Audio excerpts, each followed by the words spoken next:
Time to talk about the Punjab Kings on Maruti Suzuki presents ESPNcricinfo T20 timeout. Similar sort of conundrum to the Rajasthan Royals. A lot of their Indians seem to be lock-ins, but they took their time trying to figure out what their best overseas choice was, even in the first half of the IPL. They paid good money for Jai Richardson, Riley Meredith. They're going to have to do, you think, without the services of those. So if we look at the Punjab options, there are additions. Adil Rashid's been drafted in. Aiden Markram's come in as well. So too has Nathan Ellis. And there are the existing options, Chris Gale, Nicholas Puran, who want to forget that first half of the IPL. But Ian Bishop, it looks like a lot has happened for Nicholas Puran since, and we might find a different Puran back in the UAE where he was so good last season. Is he a lock in for you?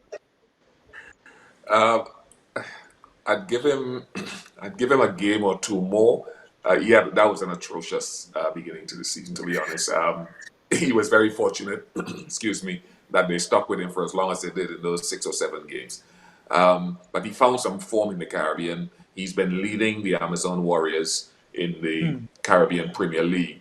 So I wouldn't be surprised to give him a game or two and see what he can come up with. But I think he'll be under some pressure to fire immediately.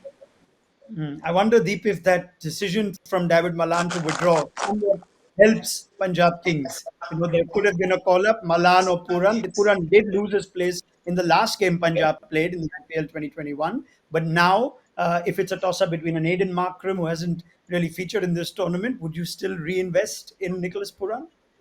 Oh yeah, I mean Bish knows about it. I'm a Nick Puran fan. I think he's a really good batter. I mean, unfortunately, yes, those first initial games. I mean, he did not fire, but that does not mean that does not change the fact that he is a very good batter. So, irrespective, I'm going to go with him. I'm going to go with Nick Puran, and I'm going to go with Nathan Ellis as well. I thought he was very impressive.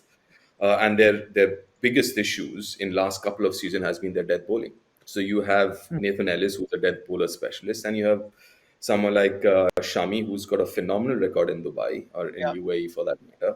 Yeah, I mean that looks a much better team now. Actually, I mean I know they're missing Jai Richardson and Ryle Meredith, but I don't know whether I mean this team looks better than the one they had in the first leg.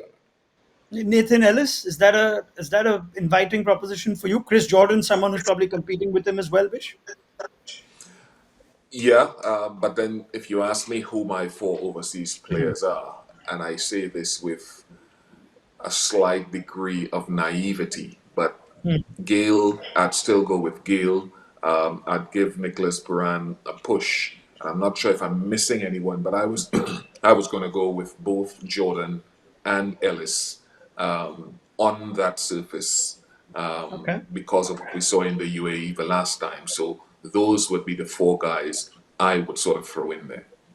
Interesting. So Jordan and Ellis with Shami, quite a strong fast bowling unit, you think, Deep. I wonder what teams think when they make some selection calls. Adil Rashid was drafted in.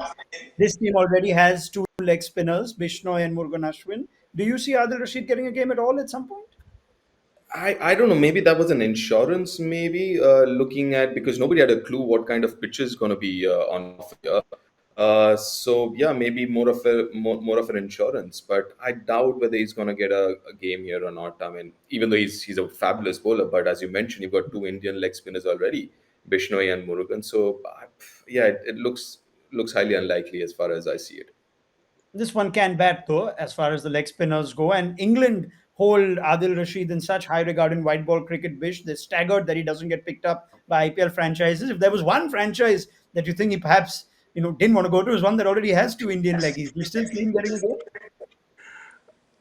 Well, if the conditions provide, I mean, he's a world class performer. Let's be honest with that. So if the conditions, if we turn up there for the game and the conditions look as though they'll offer something, he does come into consideration.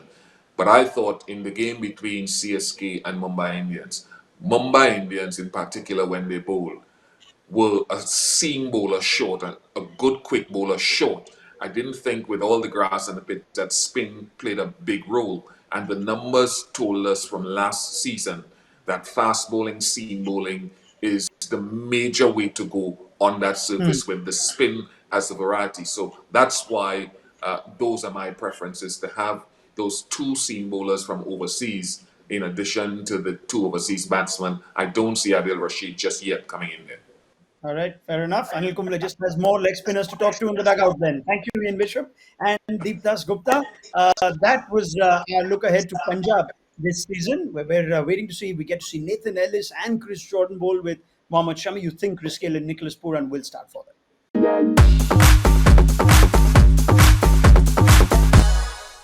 We call it people technology.